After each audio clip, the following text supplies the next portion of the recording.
Hello बच्चों, accounting for share capital class 12 में से आज हम देखेंगे कॉल्स इन एरियर्स का कंसेप्ट। कॉल्स इन एरियर्स का मतलब है कि amount called but not receive, पैसा मांगा गया कंपनी के द्वारा लेकिन शेयर होल्डर्स ने वो पैसा नहीं दिया। तो बेटा इसका अकाउंटिंग ट्रीटमेंट क्या है, बुक्स ऑफ अकाउंट्स में इसको कैसे शो करेंगे। पहली बार फर्म के लिए, ये कंपनी के लिए ये नुकसान हो जाएगा क्योंकि पैसा मांगा नहीं मिला। तो अब इसके अंदर दो सिचुएशन है, ये आप दो तरीके से इसे शो कर सकते हैं। जब आपसे क्वेश्चन क्या आएगा कि कॉल्स एंड एरियर्स अकाउंट को ओपन नहीं करना और कह रहा है कॉल्स एंड एरियर्स अकाउंट को ओपन करना है, तो बेटा कॉल्स एंड एरियर्स को जब हम ओपन नहीं करेंगे तो कैसे एंट्री करेंगे। देखिए, इफ फर्स्ट कॉल मनी, मान लेते हैं कि फर्स्ट कॉल पर, जैसे कि आपको पता है application allotment, first call, second call, 4 instalments में पैसा लिया जाता है और 5 भी हो जाते हैं, कभी कभी 3 भी हो जाते हैं। But yes, application allotment, first call, second call, ज़्यादातर आपको क्वेश्चंस में ये 4 इंस्टॉलमेंट्स मिलेंगे। अब कॉल्स एंड एरियर्स एप्लीकेशन पे तो हो नहीं सकता, तो अलॉटमेंट पे भी हो सकता है, फर्स्ट कॉल पे भी हो सकता है, सेकंड कॉल पर भी हो सकता है। तो हमने यहाँ पे फर्स्ट कॉल जो कि 2 रुपीज़ पर शेयर की है और 20,000 शेयर कंपनी ने इशू करे थे। अब कंपनी उस पर क्या मांगी, कंपनी ने फर्स्ट कॉल का पैसा मांगा। अब राम एक होल्डर था, उसके पास 500 शेयर्स थे और उसने ये पैसा पे नहीं करा। तो बेटा क्या करेंगे देखेंगे। तो अब सबसे पहले हम ड्यू करेंगे फर्स्ट कॉल को, मतलब पैसा ड्यू करेंगे अपने बुक्स में। Share first call account debit to share capital, कैसे निकालेंगे, 20,000 इंटू 2, 20,000 इंटू 2, तो 40,000 से आपने अपनी कॉल ड्यू करी। अब क्या हुआ, जब आपने पैसा मांगा पर राम जी ने पैसा नहीं दिया, ठीक है, हमारे राम शेयर होल्डर जिनका नाम राम था, उन्होंने पैसा नहीं दिया।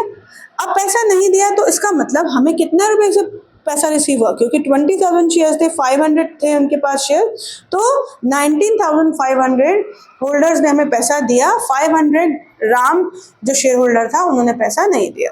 तो हमारे पास कैसे पैसा आएगा, 19,500 इंटू 2, तो हमारा अमाउंट आ गया 39,000। ठीक है बेटा, अब ये तो हो गया जब हमने कॉल एंड एरियर्स को शो नहीं किया, जस्ट हमने यहाँ से माइनस कर दिया, ठीक है ना। या हम कह सकते हैं हमने 19,500 शेयर होल्डर्स इंटू 2 कर दिया।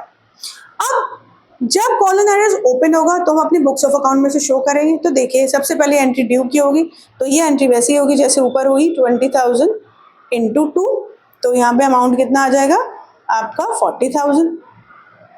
ठीक है, अब नीचे हम क्या करेंगे, जब हमें शो करना है तो कॉल्स एंड एरियर्स हमें दिखाना है अमाउंट कि एक्चुअली हमें कितना नहीं रिसीव हुआ।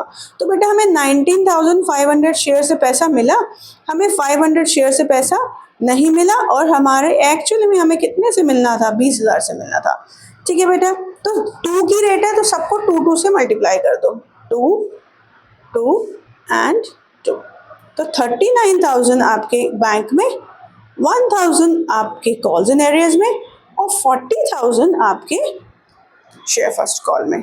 ठीक है, कॉल्स एंड एरियर्स हमने डेबिट किया, नुकसान है। बैंक में कितना पैसा आया, बैंक अकाउंट में कितना डेबिट डालेंगे आप, 39,500 होल्डर, 500 जिस पे शेयर थे, हमारे शेयर थे राम पर, उन्होंने हमें पैसा नहीं दिया 1,000 रुपये से, और टोटल हमारी कॉल कितनी थी, 40,000 की। तो बेटा इस तरह जब कॉल एंड एरियर्स को ओपन करेंगे अकाउंट को तो उसको डेबिट करेंगे आप। ओके जी, तो बेटा ये था कॉल एंड एरियर्स का कंसेप्ट। आगे और भी टॉपिक्स को कवर करेंगे, हमारे चैनल को आप फॉलो कर लीजिए बेटा। Thank you so much.